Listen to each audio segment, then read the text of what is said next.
Entonces, buenas tardes a todos.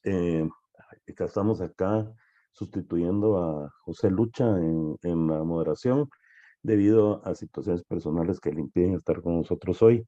Esta tarde, en el primer foro Urbaki del año, vamos a tratar sobre algunos resultados del análisis complejo. Y van a ser 4 conferencias cortas preparadas por José Ramos, Mariana Morales, Juan Carlos Menchú y Estuardo Díaz, estudiantes del último año de la carrera de Matemática Aplicada. Entonces, cada uno de ellos tendrá 15 minutos para presentar y vamos a dar 5 minutos de preguntas al final de la presentación de los 4, ¿de acuerdo? Entonces, si tienen dudas, pues la reservan para el final de las pláticas. Entonces vamos a iniciar con alguna explicación sobre el teorema de la curva de Jordan por parte de José Ramos. Todo soy yo, Ramos. Gracias. Muchas gracias, Dorval. Ok, ahorita les voy a compartir mi pantalla.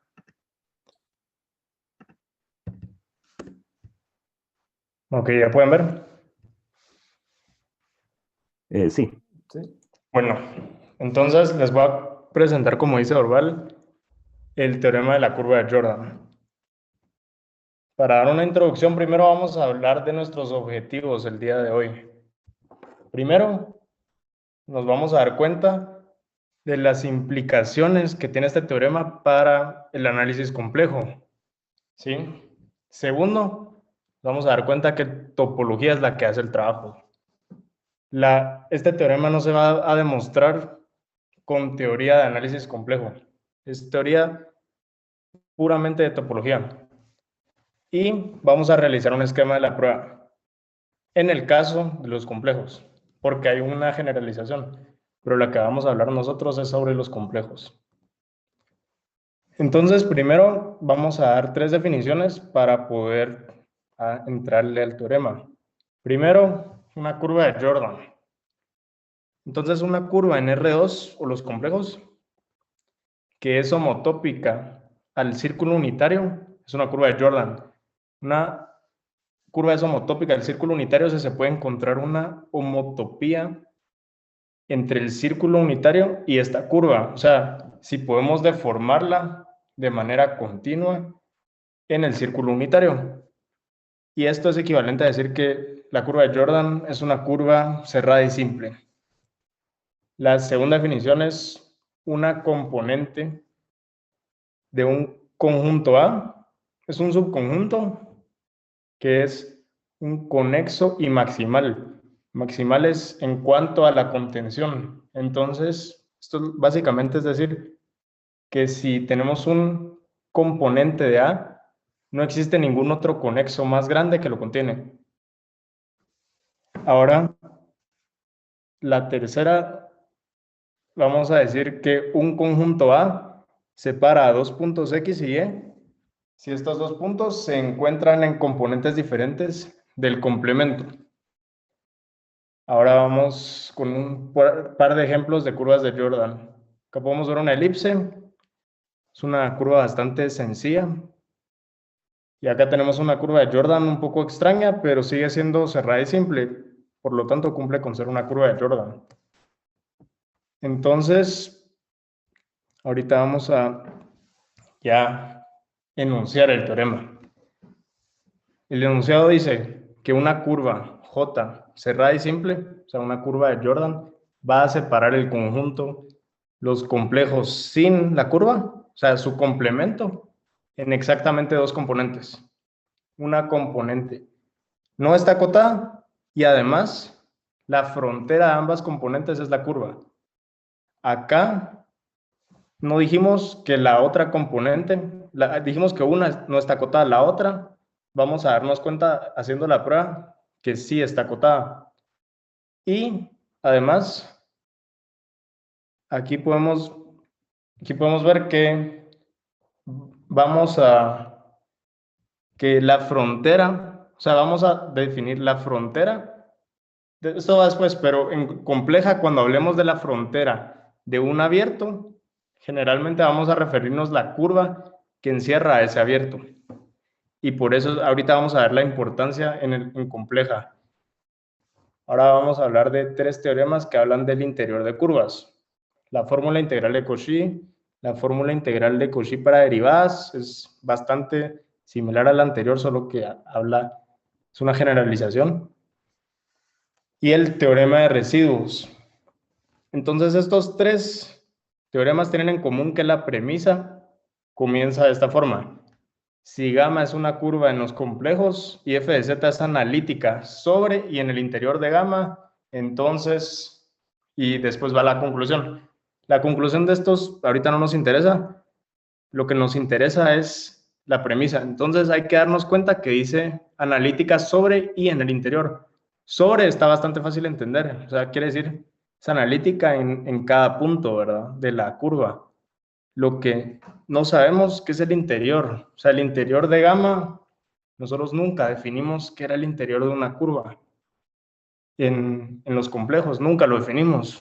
Entonces, cuando demostramos estos teoremas, solo lo hacíamos de manera intuitiva, diciendo quién era el interior. Sin embargo, nunca, ni siquiera sabíamos si existe el interior, si es un abierto, si es un cerrado, si no es ninguno de los dos, no sabíamos nada. Esta es la importancia del teorema de Jordan. Nos justifica y nos dice que el interior es un abierto. Y es un abierto que está acotado. Entonces, vamos a probar esto en 4 diferentes lemas. Primero, vamos a usar un teorema que se llama teorema Janicevski y dice que dado 2 compactos, A y B, son subconjuntos de los complejos y 2 números complejos distintos en el complemento de ambos. Estos 2 números llamámoslos X y Y. Y si además tenemos que ni A separa a X y Y, y B tampoco, y la intersección de A y B es conexa, entonces la unión no va a separar a X y Y, ¿sí? Este teorema es bastante importante en la prueba. Ahorita solo démosle por sentado, no lo vamos a demostrar. Ahora, el primer lema dice que dada una curva de Jordan, las componentes del complemento son abiertos, ¿sí? Acá le agregamos una curva de Jordan, pero no, la verdad es que no necesitamos que sea una curva de Jordan para esta demostración. Acá la pusimos porque es de nuestro interés las curvas de Jordan. Entonces, la prueba va así. Sabemos que una curva es continua, entonces agarra el 0,1, que es compacto, y lo manda a un compacto. Como los complejos es un espacio de Hausdorff, entonces la curva, dada que es compacta, es cerrada, y por definición el complemento de la curva es abierta. Y las componentes del complemento, como están en un conjunto abierto, tienen que ser abiertas, ¿sí? Bueno, démonos cuenta que acá no estamos diciendo, bueno, la componente existe y es abierta, no. Solo dijimos, bueno, la componente del complemento es abierta, ¿sí? O son abiertos las componentes. No necesariamente estamos diciendo existen. Ahora con este lema vamos a declarar la existencia. El segundo lema dice que dada una curva de Jordan J, exactamente una componente no es acotada, ¿sí? Además, el complemento tiene al menos una componente. Acá estamos asegurando la existencia y estamos diciendo que existe y además, si existe una, al menos una, no, perdón, exactamente una no es acotada. La demostración de esto va así. Por Heine Borel, el cerrado que habíamos, o el compacto que habíamos descrito antes, es cerrado y acotado. Entonces existe una bola abierta que la contenga. Y como existe esta bola abierta, la cerradura de la bola contiene a esta imagen. Y por simple contención, propiedades de contención y de complementos, la contención se da la vuelta, ¿sí? Y acá tenemos que el complemento de la imagen contiene a el complemento de la cerradura. Entonces, ¿qué pasa? Tenemos este por definición, no está acotado. Entonces, si está contenido en otro conjunto y abierto, y este es abierto, perdón, entonces esta componente ya sabíamos que tenía que ser acotada, que tenía que ser abierta, perdón. Ahorita estamos demostrando que existe y además no es acotada. Ahora, el tercer lema nos prueba que la frontera es igual a la curva, ¿sí? ¿Cómo hacemos esto? ¿Cómo se demuestra la igualdad de dos conjuntos? Con doble contención. Primero nos damos, para la contención de ida, bueno, antes que todo hay que darnos cuenta que la frontera se escribe de esta manera, ¿sí? La 1, la 2 y la 3. La 3 es específico en este caso porque el componente del complemento es abierto, entonces el interior de la componente va a ser sí misma. Y ya tenemos la tercera igualdad. La tercera igualdad es a la que vamos a apuntar. Entonces, la contención de ida, agarramos un punto en la curva y como sabemos que Z no pertenece a la componente, ¿por qué? Porque es del complemento. Entonces, solo hay que demostrar que es un punto límite. ¿Y esto cómo lo hacemos? Construimos una bola abierta y verificamos que intersecte a la componente. Ahora la contención de regreso es un poco diferente. Construimos, o pues no, decimos que hay un conjunto A y que ese A unión el componente D o la componente es igual al complemento de la imagen, ¿sí? Esto lo podemos asegurar porque J complemento es abierto.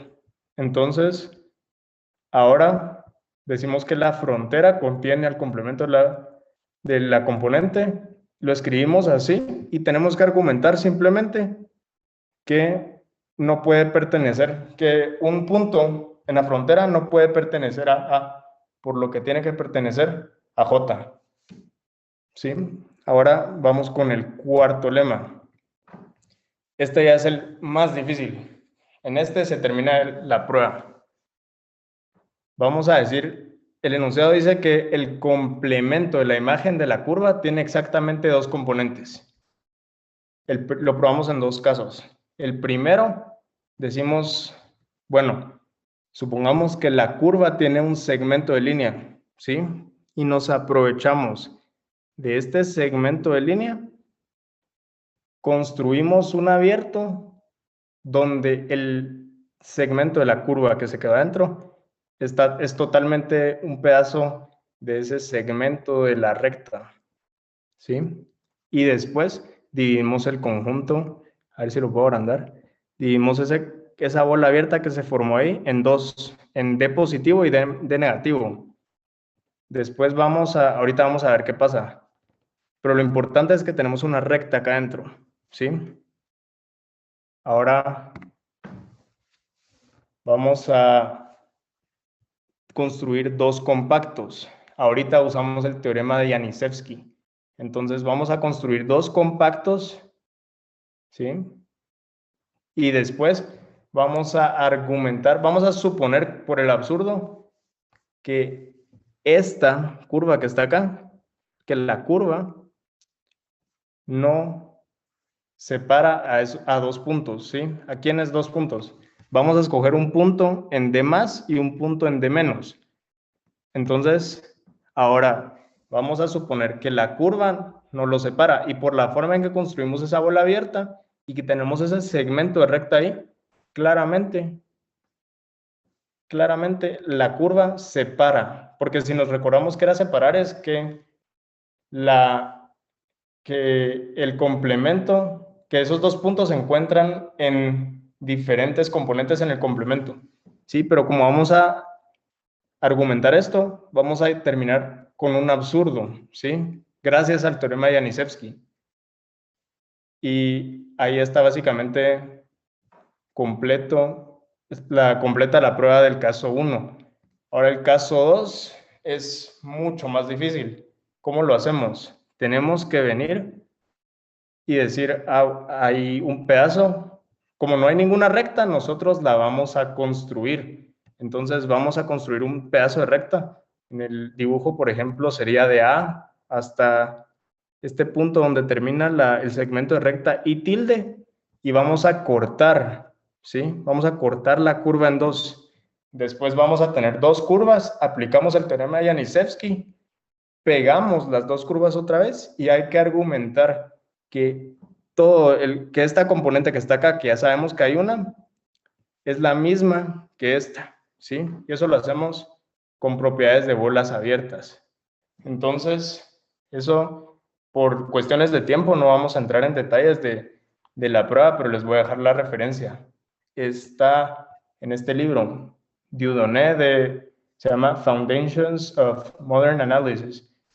Y si quieren se los puedo compartir a la asociación y ellos se los pueden hacer público.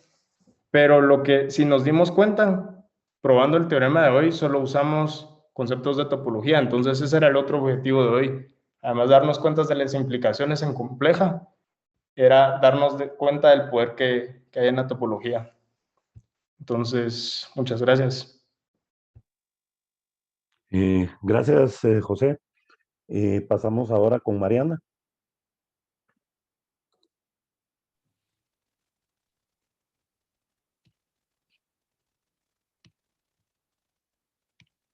Bueno, buenas noches. No sé si ya pueden ver mi pantalla. Sí, sí, sí. Bueno, entonces yo les voy a demostrar, hablar del teorema fundamental del álgebra. Entonces, perdón. El objetivo es demostrar el teorema fundamental del álgebra utilizando el teorema de Liouville. Y ahí van a ver que en la prueba pues se necesitan algunas herramientas y alguna teoría que vamos a ir a profundizar un poquito en ello. Entonces, para empezar, el teorema fundamental del álgebra dice que si tenemos un polinomio no constante, entonces existe algún número complejo tal que ese número va a ser raíz del polinomio. Entonces, antes de ir a la prueba, pues hay que recordar algunos conceptos. Para empezar, una definición. Una función es entera si es una función definida y analítica en todo el plano complejo. Y luego, para demostrar el teorema de Liouville, necesitamos el siguiente lema, que es la desigualdad de Cauchy, que dice que si una función es analítica en una bola centrada en A y de radio R, y si esa función es acotada para todo punto dentro de la bola, entonces la enésima derivada en A va a ser acotada por n factorial por m dividido r a la n. Entonces, ya recordando pues este lema y con estas definiciones, ya podemos pasar al teorema de Liouville y a demostrarlo. Entonces, el teorema de Liouville dice que si una función es entera y acotada, entonces esa función es constante. La prueba es bastante sencilla y sale por el lema anterior, es prácticamente una sustitución. Entonces, partimos de que la función es acotada, como nos está diciendo el enunciado, y para probar que es constante, vamos a ir a demostrar que la derivada va a ser igual a 0 en todo punto. Entonces, si sustituimos en la ecuación del lema anterior, nos queda que la primera derivada de la función en A va a ser menor o igual que 1 factorial por m dividido r elevado a la 1, que eso es igual a m dividido r. Entonces, nosotros, como el A es arbitrario, ¿verdad?, lo podemos fijar. De igual manera, como R es arbitrario, podemos hacer que R tienda a infinito. Y entonces, cuando R tiende a infinito, vemos que la norma de la derivada en A va a ser igual a 0. Y eso implica que f' de A va a ser igual a 0. Y como A habíamos dicho que era cualquier número arbitrario en los complejos, lo generalizamos y entonces tenemos que f' va a ser igual a 0 para cualquier punto de los complejos, que es lo que queríamos demostrar, y entonces llegamos a que f es constante. Entonces, ahora ya podemos pasar a la prueba del teorema fundamental del álgebra. Entonces, ya como lo había anunciado, habíamos dicho que el teorema dice que si tenemos un polinomio no constante, entonces debe tener al menos una raíz en los complejos. Entonces, la prueba, para usarla con Liouville nos dice que una función entera y acotada es constante. Entonces la prueba se da por contradicción. Entonces la contradicción se va a dar en que la función va a cumplir las condiciones de Liouville y va a ser constante. Entonces, empezamos por la misma contradicción. Suponemos que el polinomio no tiene ninguna raíz en los complejos y como es un polinomio, es una función entera. Entonces, como nunca se hace cero, podemos definir otra función que va a ser f de z, que va a ser 1 dividido el polinomio. Entonces, f va a ser una función entera. Por otro lado, como sabemos que el polinomio no es constante, sabemos que va a ser de la forma an por zn y así hasta a1 z1 más a0, donde pues estos an's, alguno no se va a hacer cero. Entonces, hacemos el límite de z cuando tiende a infinito, que va a ser el límite del polinomio. Si factorizamos y sacamos zn, podemos ver que el límite se va a infinito. Y entonces tenemos que el límite de f de z, que era 1 dividido al polinomio, va a ser 0. Con lo cual, por la definición de límite, podemos ver que debe existir algún r mayor a 0, tal que si la norma de z es mayor a r, entonces la distancia de f de z con el límite que es 0, que nos queda solo la norma de f de z, va a ser menor o igual a 1. Eso es lo mismo que decir que si z no pertenece a la bola cerrada, centrada en 0 y de radio r, f de z va a estar acotada por 1. Entonces ya obtuvimos la acotación fuera de la bola, ahora hay que ir a demostrar la acotación dentro de la bola. Pero como sabemos que f de z es continua y la bola cerrada es compacto, entonces tenemos que f es acotada. Entonces existe algún m mayor a 0, tal que ese m va a acotar a f de z dentro de la bola, con lo cual obtenemos lo que estábamos buscando, que es que f es acotada en todo el plano complejo y por Liouville es constante. Entonces P también debería ser constante y ahí vamos a la contradicción. Entonces, por lo tanto, debe existir algún número A en los complejos tal que P de A sea igual a 0. Entonces, esta es la prueba que presenta el Conway, pero hay algunos detalles que pues vale la pena ir a profundizar un poquito para entender mejor la prueba. Para empezar, se habla el límite de cuando Z tiende a infinito. Recordemos que Z va sobre los complejos, entonces pues hay que ser más formales para utilizar esto. Entonces habíamos dicho en la prueba, este es como el primer detalle donde pues vale la pena como ir a formalizar, que es el límite de Z que tiene infinito en el polinomio es igual a infinito, y de equivalente que el límite de Z tiene infinito en f de Z va a ser igual a 0. Eso es lo primero que vamos a ir a verificar. Luego, asumiendo que esto se cumple, nosotros por la definición del límite, sabemos que si se cumpliera esto, si hacemos que epsilon sea 1, pues debe existir algún n tal que la norma de f de z de n menos el límite que es 0 sea menor o igual a 1 para cualquier n mayor al n mayúscula. Pero nosotros en la prueba no lo utilizamos así, sino que utilizamos que exista algún r mayor a 0, tal que si la norma de ese z es mayor a r, entonces f de z menos el límite que es 0, que al final nos queda la norma de f de z sea menor a 1. Entonces, pues ahí son detalles que vale la pena ir a ver porque la sucesión aquí está yendo sobre la norma, pero no es lo mismo que estábamos diciendo en el límite. El límite estábamos diciendo que Z, la sucesión iba sobre los complejos. Y aquí la estamos utilizando como que si fuera sobre la norma de la sucesión. Entonces, para empezar hay que hablar de qué es infinito en los complejos. En R se puede ver bastante claro y vemos que tenemos infinito positivo e infinito negativo. Entonces, por otro lado, sabemos que en los complejos decimos que un número complejo de esta forma tiende a un número complejo específico, un límite, si la sucesión en los reales tiende al valor en el real y la sucesión en los imaginarios tiende a su valor.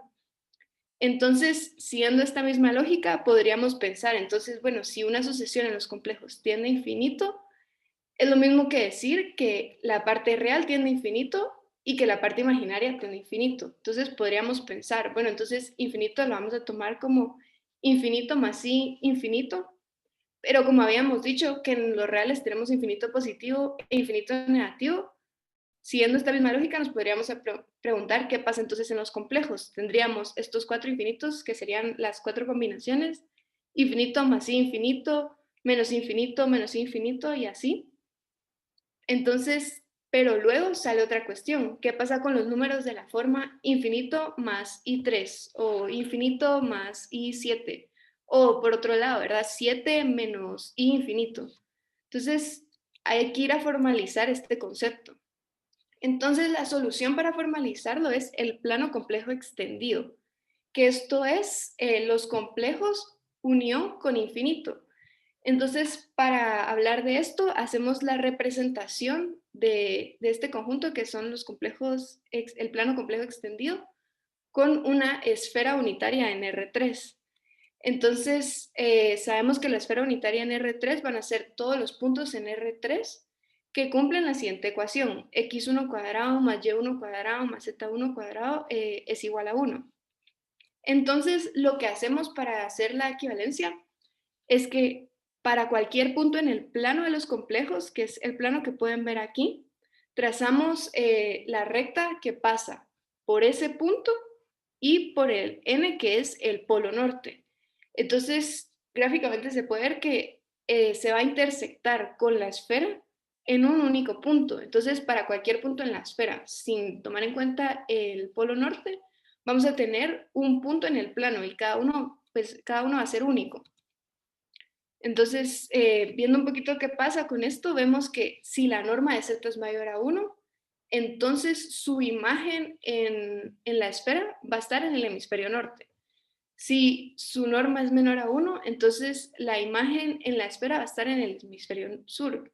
Y si la norma es igual a 1, entonces va a haber ahí una equivalencia porque es donde el plano se intersecta con la esfera. Entonces, ¿qué pasa si la norma tiende a infinito? Pues nos damos cuenta que cuando esto pase, la imagen en la esfera z mayúscula va a tender al polo norte. Entonces decimos que el polo norte es igual a infinito. Entonces, ya que tenemos esta representación, podemos ir a buscar la distancia en el plano complejo extendido. Y entonces decimos que la distancia para cualquier dos puntos en C infinito va a ser igual a la distancia de sus imágenes en la esfera en R3. Entonces, haciendo la parametrización y con un poquito de álgebra, obtenemos el siguiente resultado, que la distancia entre cualquier par de puntos en C infinito se da por esta ecuación. En este caso, es en C infinito porque podrían tomar el valor de infinito. Y entonces, si hacemos la sustitución con infinito, tenemos que la distancia de cualquier punto en los complejos con infinito se va a dar por la siguiente ecuación, que es 2 partido 1 más la norma de z al cuadrado, raíz cuadrada de esto, para cualquier z en los complejos. Entonces, ahorita recordando pues la definición de límite que ya la habíamos dado, es que si z de n tiende a z, si para cualquier epsilon mayor a 0, yo puedo encontrar un n tal que la distancia entre zn menos z va a ser menor a epsilon para cualquier n minúscula mayor a este n mayúscula. Entonces, para la cola. Esto es equivalente a decir que zn tiende a z si la distancia de zn con el límite tiende a 0. Entonces, ya con estas ideas podemos ir a hablar de qué es el límite cuando z tiende a infinito en los complejos. Entonces, como dijimos ahorita, podríamos decir que z de n tiende a infinito cuando la distancia de z de n con infinito tiende a 0. Por otro lado, esto se puede ir a demostrar, no lo voy a demostrar porque pues, no es parte de lo que buscamos, pero que si tomamos la métrica que ya definimos en z infinito, podemos demostrar que si la distancia de dos puntos en z infinito con esta métrica tiende a 0, entonces la norma de z menos z' va a tender a 0 para cualquier par de puntos en los complejos. Entonces, como habíamos dicho que la distancia de z a infinito se da por la siguiente ecuación, vemos que esta distancia tiende a 0 si la norma de la sucesión tiende a infinito. Y entonces, con lo cual ya vamos obteniendo la equivalencia que estábamos buscando, que es que zn tiende a infinito en los complejos si la norma de zn tiende a infinito. Entonces, ahora ya podemos regresar a la prueba. Nosotros habíamos dicho que si teníamos un polinomio de esta forma, que no era constante, el límite cuando z tiende a infinito iba a ser el límite de esta forma. Y por propiedades de norma vemos que este polinomio, su norma, si la norma de z tiende a infinito, la norma del polinomio también va a tener a infinito, que era lo que buscábamos. Y también, como sabemos que se da ese límite en la norma, ya podemos hablar, como habíamos dicho, de que exista algún R tal que la norma a partir de, tal que la sucesión a partir de cierto punto, su norma sea mayor a ese R, que era lo que buscábamos. Entonces, con esto, pues demostramos el teorema fundamental del álgebra y pues se desarrollan algunos conceptos interesantes y vemos que sí, la prueba pues es válida. Gracias. Gracias, Mariana. Juan Carlos Menchú, que Muy nos bien, presentará una prueba también del teorema fundamental del álgebra. muy bien. Ahorita comparto pantalla.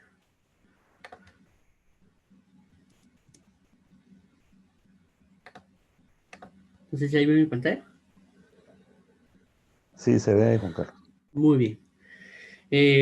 Bueno, yo les voy a presentar el teorema fundamental del álgebra, ¿sí? Que es el teorema de Gauss. Él fue el encargado de este teorema. Para empezar, y antes de pasar a la parte del objetivo, veamos un poquito de este matemático. Carl Friedrich Gauss, él desde muy pequeño demostró grandes destrezas en la matemática. Hay una historia por ahí de que dice que él a los 3 años ya estaba pues corrigiendo a su papá con algo de cálculo, ¿verdad? Y cosas así, miraba los errores y así. Prácticamente para su tesis doctoral lo que él presentó fue este teorema, el teorema del álgebra. Propuso también varias teorías de los números congruentes y otras operaciones con funciones de variables complejas. Desarrolló nuevos postulados a la geometría no euclidiana, etcétera y así. Y por eso mismo a él se le considera como el príncipe de las matemáticas, ¿sí? Entonces, ya sabiendo quién es el autor de este teorema, veamos cuál es el objetivo en sí que yo les voy a hablar.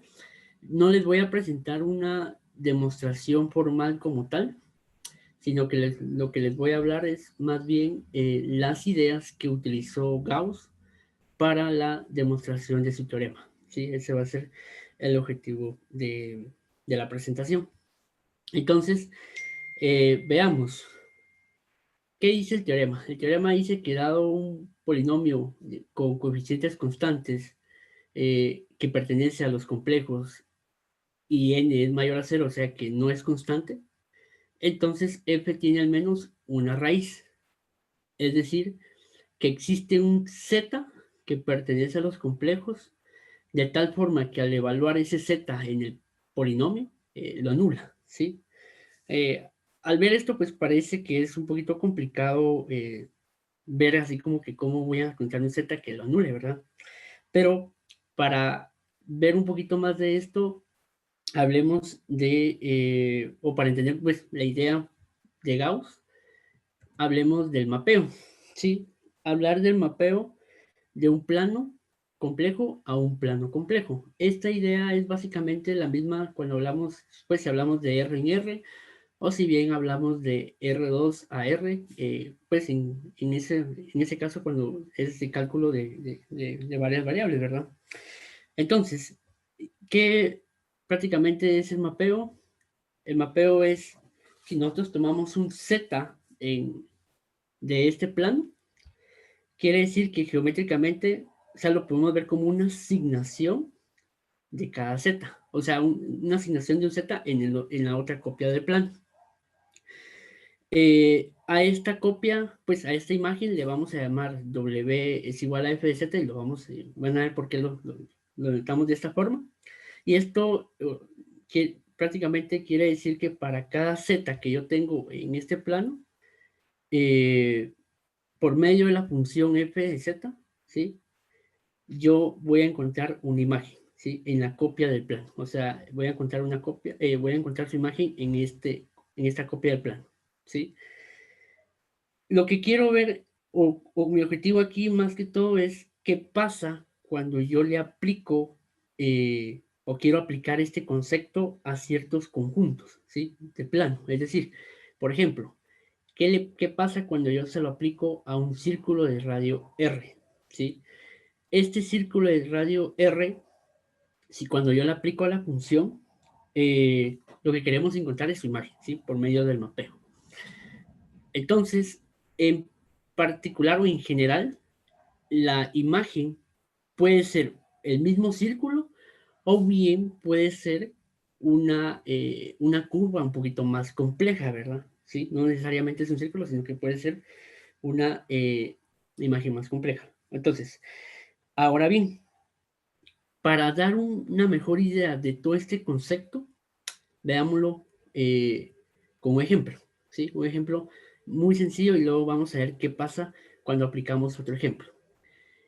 Cuando yo tengo un polinomio de grado 2, ¿sí? En los complejos, lo que tenemos que recordar aquí es la definición de un número complejo, ¿sí? Recordemos que un número complejo está dado como x más y, es decir, el x es la parte real y el y es la parte imaginaria. Y a su vez también recordemos la parametrización del círculo de radio R que tenemos en este caso, ¿sí? La parametrización de este círculo de radio R es x de xt es igual a r coseno de t y y de t es igual a r seno de t, y aquí esto va a estar, el parámetro de t va a estar entre 0 y 2pi, ¿sí? O sea, en el círculo, ¿de acuerdo? Entonces, teniendo esto, ¿qué es lo que se procede? Es sustituir este z en el z cuadrado, y lo que toca ahorita pues es un poquito de álgebra, ¿sí? Recordemos que al elevar el cuadrado se expande el binomio, ¿sí? Y cuadrado pues es menos 1, entonces ya simplificado nos queda esta parte real, que es x cuadrado menos y cuadrado, y la parte imaginaria, 2xy. Ahora bien, recordemos la parametrización del círculo que dimos, de x era igual a r coseno de t y la de y r seno de t, sustituyendo estos parámetros. En esto que tenemos acá del z cuadrado, llegamos a esto, ¿sí? R cuadrado coseno al cuadrado de t menos seno al cuadrado de t más r cuadrado 2 coseno de t seno de t, y esto prácticamente lo que me está dando es la imagen, ¿sí? Es la asignación que yo estoy haciendo, me está devolviendo esa imagen, ¿de acuerdo? Entonces, aplicando algunas identidades trigonométricas y simplificando, llegamos a esta expresión, ¿sí?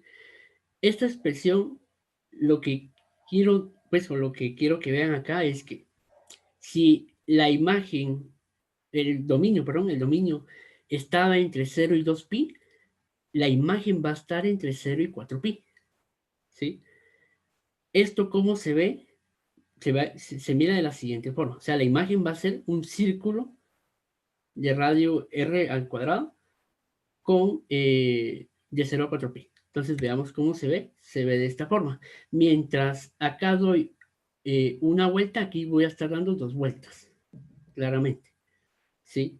Y ahí lo vemos. Entonces, esa es como la idea del mapeo. ¿Qué pasa cuando yo le aplico a una función? ¿Qué es lo que me devuelve? En este caso me devuelve un círculo, pero como les mencioné al inicio, no necesariamente devuelve un círculo. Puede ser que devuelva una curva un poquito más compleja. Entonces, en general, si nosotros tenemos una circunferencia de radio R dado por z igual a r e a la it, donde t varía entre 0 y 2pi, recordemos de que r e a la it en los complejos es r coseno de t más r seno de t, y aquí me faltó el i, ¿sí? es R seno de t i, que es la parte imaginaria. Esto es un círculo que varía entre 0 y 2pi. Entonces, aquí lo que queremos ver es dar una imagen, dar una forma general, ¿de acuerdo? Y ver qué pasa cuando yo le aplico otro caso, un polinomio un poquito más complejo. Veamos qué pasa cuando yo tomo esta función, ¿sí? Un polinomio de grado 5, z a la 5 menos z más 2. Aplicando lo mismo que hice en el ejemplo anterior, ¿sí? En este caso no lo voy a aplicar, pero la idea es básicamente lo mismo, aplicar el x más y en cada uno. ¿Qué es lo que va a pasar? Lo que pasa es, en este caso, veamos, si yo tengo un radio de 1.27, veamos que la imagen, ¿sí? La curva, da 5 vueltas alrededor del origen, ¿sí? Entonces, lo que nosotros podemos aquí ver es que si en el dominio de la función doy una vuelta, aquí estoy dando, en el contradominio estoy dando 5 vueltas alrededor del origen. La pregunta que nos podemos hacer ahora es, ¿qué pasa cuando R es más pequeño? ¿Sí? ¿Qué sucede? Y aquí se pueden ver, bueno, en este ejemplo pueden ver que la curva ya tiene un poquito, sí, ya es compleja, o sea, ya no es tan, ya no solo es un círculo, ¿sí? Ya tiene otro tipo de forma. Entonces, ¿qué pasa cuando R es más pequeño? Veamos.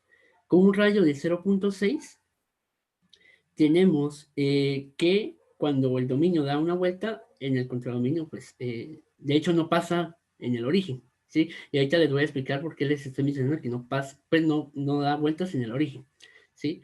Veamos qué pasa con un radio de 0.9. Vemos que la curva, pues, ya tiene otro tipo de forma, ¿sí? Pero esta no gira alrededor del origen, ¿sí? Entonces, veamos otro ejemplo con un radio mucho más grande. Vemos que este radio, al dar una vuelta, esta da 2 vueltas alrededor del origen y pasa por el origen. Esta sí ya pasa por el origen, ¿de acuerdo? Y veamos un caso más. Cuando R es igual a 1.5, la curva pues ya tiene otro tipo de forma. Pero acá vemos que esta da 5 vueltas alrededor del origen. Ahora bien, nosotros nos podemos, o puede surgir la pregunta de, o ver pues más que todo, que cuando el radio es muy pequeño, ¿sí? Esta no gira alrededor del origen, ¿sí? De pronto vimos que con los ejemplos que yo les mencioné, que por ejemplo con R igual a 1.2, esta ya gira alrededor del origen, incluso pasa por el origen, ¿sí? Entonces nos puede surgir una pregunta, y es que si se dan cuenta acá, y aquí se los resumo, cuando R es igual a 0.6, esta da 0 giros alrededor del origen. Cuando R es igual a 0.9, este da 0 giros alrededor del origen. Cuando incremento a 1.2, este ya gira 2 veces alrededor del origen e incluso pasa por el origen. Esta sí ya cruza el origen. Con 1.5 vemos que da 5 giros alrededor del origen y la pregunta es, ¿qué pasa cuando R es mucho más grande? ¿Sí? Cuando R es mucho más grande, da 5 giros. Y aquí es como que la pregunta, ¿por qué solo da 5 giros? Como el ejemplo que nosotros estamos tomando es un polinomio de grado 5, ¿sí? Quiere decir que ese número va a coincidir con el grado del polinomio, ¿sí? Entonces, prácticamente, conforme nosotros hacemos muy, muy grande el R, esto se va acercando al grado del polinomio. Entonces, ¿qué podemos concluir de todo esto? ¿Sí? Que la curva tiene que pasar por algún punto, ¿sí? En algún momento en el origen, como lo vimos con el radio 1.2. Esto prácticamente es la idea de Gauss, ¿sí? Variar el R y hacerlo que gire, pues que pase por el origen. Por supuesto, este radio puede ir variando de decimal en decimal hasta que cumpla con que pase por el origen o bien que pase, que gira alrededor del origen, ¿verdad? Entonces, pues como conclusión es eso, de que como pasa por el origen, entonces la curva corta el origen y existe un z que lo anula, o sea que lo hace que f de z es igual a 0. ¿Sí? Esto más que todo no es una prueba formal, ¿sí? Sino es más bien como que dar una idea de qué argumentos tomó Gauss para la presentación de su teorema. Entonces eso es lo que yo traigo el día de hoy.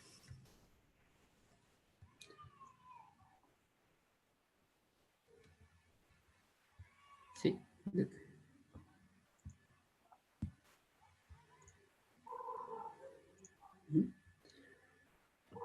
Gracias, Menchú. Muy bien, Estamos, muchas gracias, le agradecemos su presentación. Ahora, Estuardo Díaz. Ok, muchas gracias. Yo les voy a presentar el teorema de Cauchy, pero con homotopías. Entonces, primero vamos a hacer un pequeño recordatorio de qué son curvas, qué es una homotopía y vamos a hablar de la integral en un disco. Entonces, primero, si tenemos una región G en los complejos, entonces una curva va a ser una función continua que va del intervalo hacia esa región. Perdón, aquí el intervalo es en los reales. Decimos que si la derivada existe en todo punto del intervalo, entonces, y esa derivada es continua, entonces gamma es una curva suave. Hoy vamos a hablar de curvas suaves para hablar del teorema de Cauchy, pero se puede generalizar un poquito más. Entonces, ¿qué es homotopía? Homotopía intuitivamente es el concepto de poder deformar una curva en otra curva. Entonces, formalmente, si tenemos dos curvas suaves en una región G, entonces decimos que la curva gamma 0 es homotópica a gamma 1, denotado de esta forma. Si existe una función continua, gamma, que va del intervalo, intervalo hacia la región, tal que la gamma en el tiempo 0, digamos de que el segundo parámetro es el tiempo, es igual a la primera curva, y la gamma en el tiempo 1 es igual a la otra curva. Entonces, intuitivamente lo que estamos haciendo es deformando esta curva en esta otra curva. Aquí hay un detalle que usualmente cuando definen homotopía dejan un punto fijo, pero hoy vamos a pensar en homotopía que se llama homotopía libre, que es que no pedimos ningún punto fijo, sino que simplemente pedimos de que en el tiempo 0 de la homotopía tenemos la gamma 0 y en el tiempo 1 pues tenemos la gamma 1. Entonces intuitivamente podemos pensar en que vamos a deformar la curva en un intervalo de tiempo, digamos. Ok. Y luego vamos a usar un teorema que yo ahorita le puse como lema, que es sobre integrales en un disco en los complejos.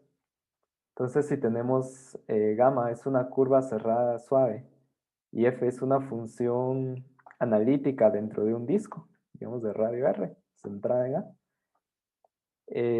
Entonces, si f es analítica dentro de un disco, entonces f tiene antiderivada. Y como la curva es cerrada y está dentro del disco, entonces tenemos que la integral de la función es igual a 0. Entonces, estas tres cosas nos van a servir para ir a demostrar el teorema de Cauchy con homotopías. Ok, entonces, ¿qué es lo que queremos demostrar?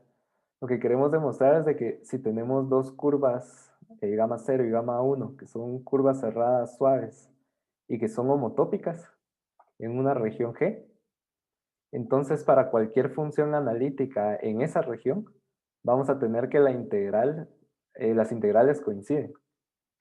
En particular, si tenemos que una de esas dos curvas, por ejemplo gamma, es una curva cerrada suave y f es analítica en un simple conexo, entonces gamma la podemos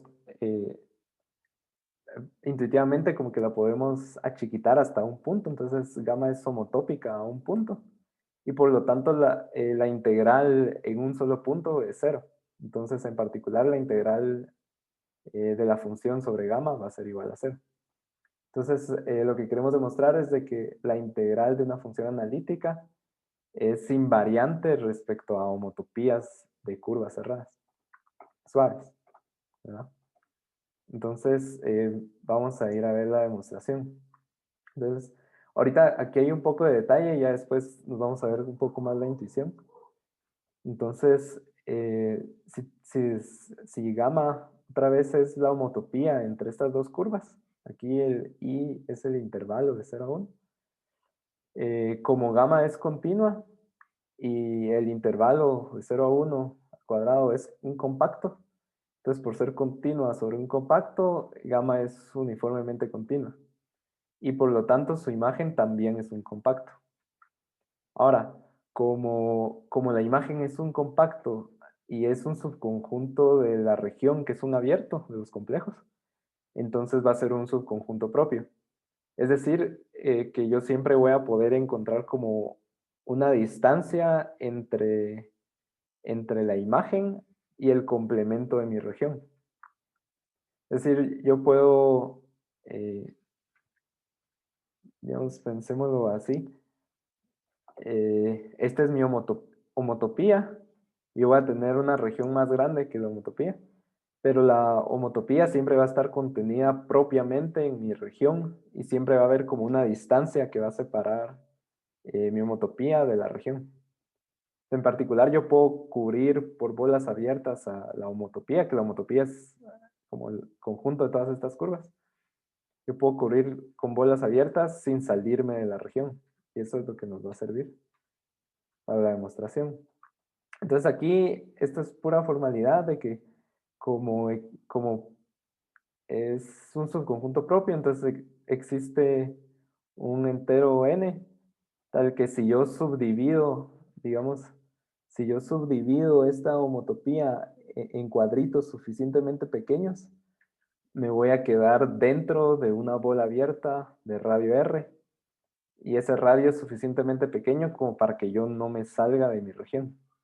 Entonces la idea ahorita es encontrar un n suficientemente grande que me permita subdividir esta homotopía en pequeños cuadritos, tal que cada cuadrito quede encerrado en un círculo suficientemente pequeño para que yo no me salga de la región. Ok, entonces justo voy a definir el ZJK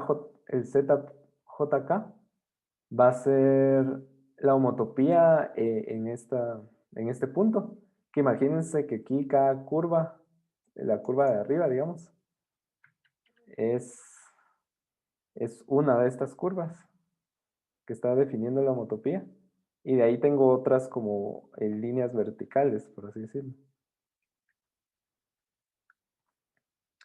Y lo que estoy definiendo es los J sub K, son estos pequeños cuadritos de mi homotopía, que es lo que les decía, que estamos subdividiendo la homotopía en pequeños cuadritos. Entonces, la idea es que el n que escogimos es un n suficientemente grande, tal que si yo agarro el diámetro de esto, que el diámetro es la distancia más grande dentro de estos cuadraditos, ese diámetro va a ser menor o igual a raíz de 2 sobre n. En particular, vamos a tener que cada uno de estos cuadraditos, o la imagen, digamos, la homotopía de cada uno de estos cuadraditos, está contenido en una bola centrada en uno de los vértices y de radio R. Entonces, ¿por qué es que hacemos esto? Lo que estamos haciendo es subdividirlo en pequeños cuadritos, que el cuadrito lo voy a llamar P. Vamos a definir el polígono P, que está dado por estos 4 vértices. Entonces lo que tenemos es que este P va a ser convexo, pero en particular está metido dentro de la bola de radio R. Y esa bola está dentro de la región. Entonces, por el lema que habíamos mencionado antes, tenemos que la integral de esta curva, de este polígono, va a ser igual a 0. O sea, ahorita lo que hicimos, como les repito, es subdividir nuestra homotopía en cuadraditos suficientemente chiquitos, tales que cada cuadradito quepa en una bola de radio R.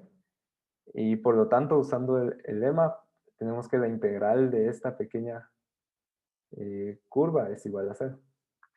Entonces ahora, ya que lo tenemos para este pequeño cuadrito, lo que queremos hacer es usar eso para extenderlo a toda la homotopía.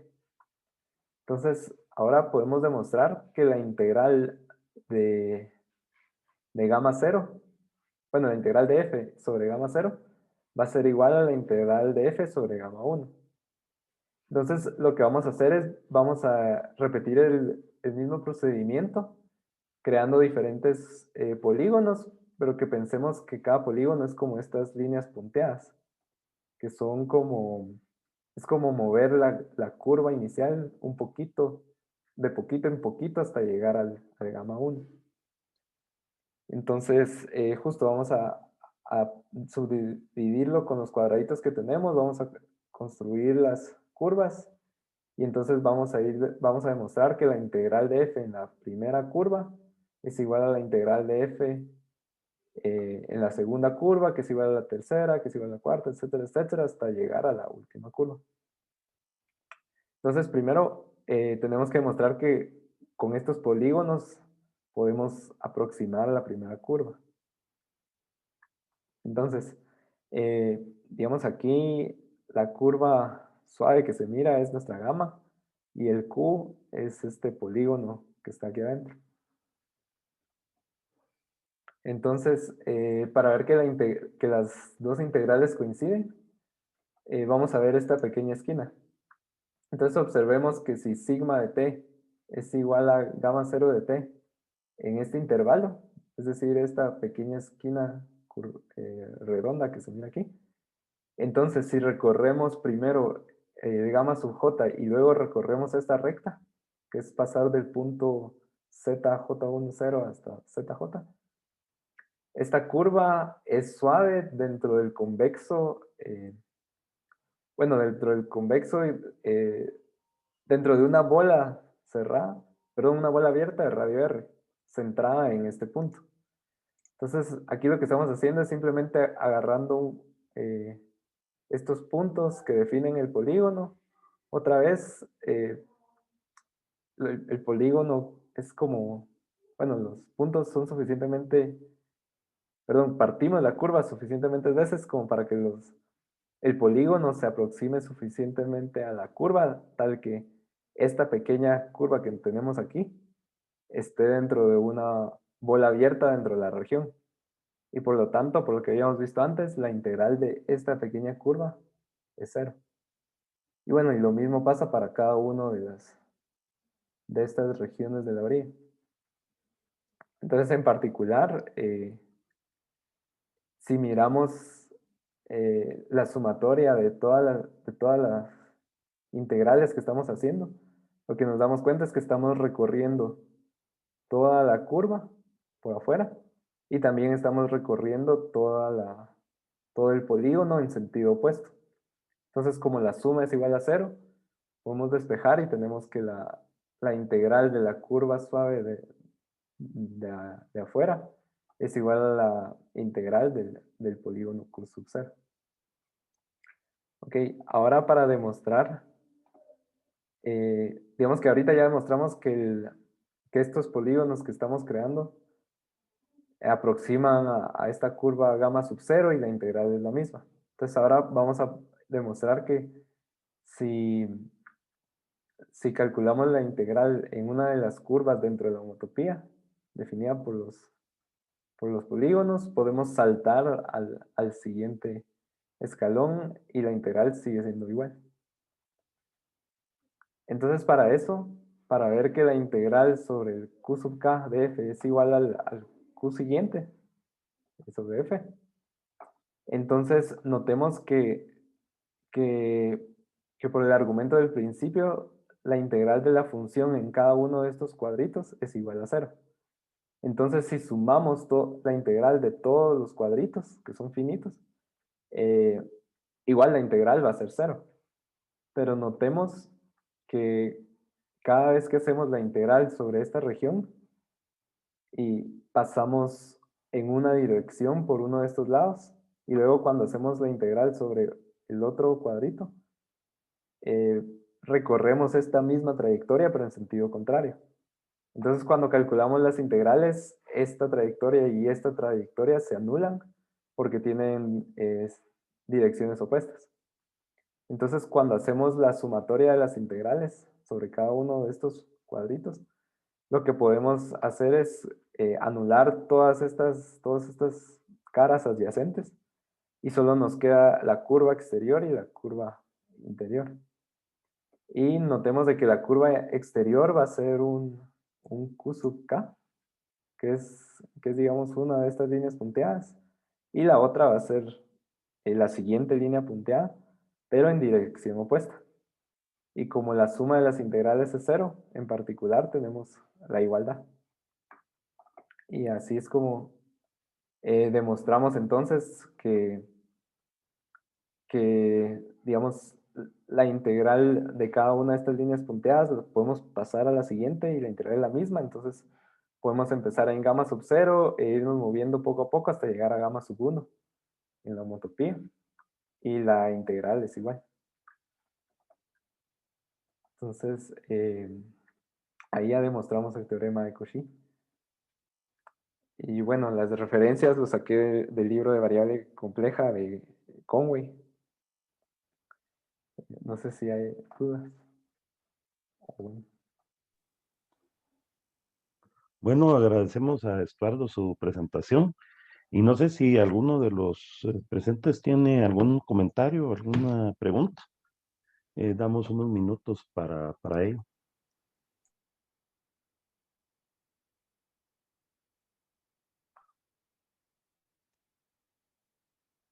No está de más mencionar que el teorema de Cauchy es uno de los principales resultados del cálculo integral en los complejos, ¿verdad? Del análisis de integrales en los complejos.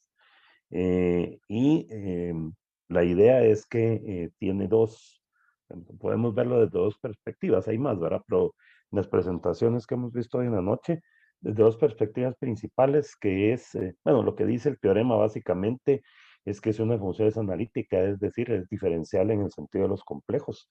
En el interior y sobre una curva, sobre la curva de cerrada y simple y en el interior de ella, entonces la integral de línea de la función siempre va a ser 0. Y esta versión que presentó Estuardo ahora evita hablar del interior de la curva. Ya vieron que cuando Ramos presentó el tema de la curva, el teorema de la curva de Jordan, es porque no está claro desde la perspectiva formal qué significa el interior de la curva.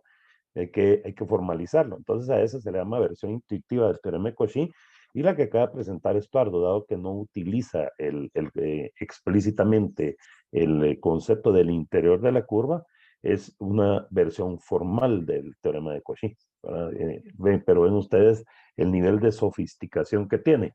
El teorema de Cauchy en su versión intuitiva se prueba en dos líneas utilizando el teorema de Green. Simplemente es una curva cerrada, entonces traslado el problema vía el teorema de Green a una integral de áreas, ¿verdad? Entonces el tema es que se trivializa el problema. Es muy sencilla la prueba, pero porque se aprovecha de que la versión es intuitiva. Entonces, no sé si hay alguna pregunta. Bueno, si no hubieran preguntas y comentarios, agradecemos a Ramos, Mariana, Menchú y Estuardo, y agradecemos su compañía y nos veremos en próxima oportunidad. Muchas gracias. Muchas gracias a los muchachos del Foro Bourbaki por acoger la presentación de los compañeros. Buenas noches. Gracias, Dorval. Feliz noche y gracias a todos los que vinieron.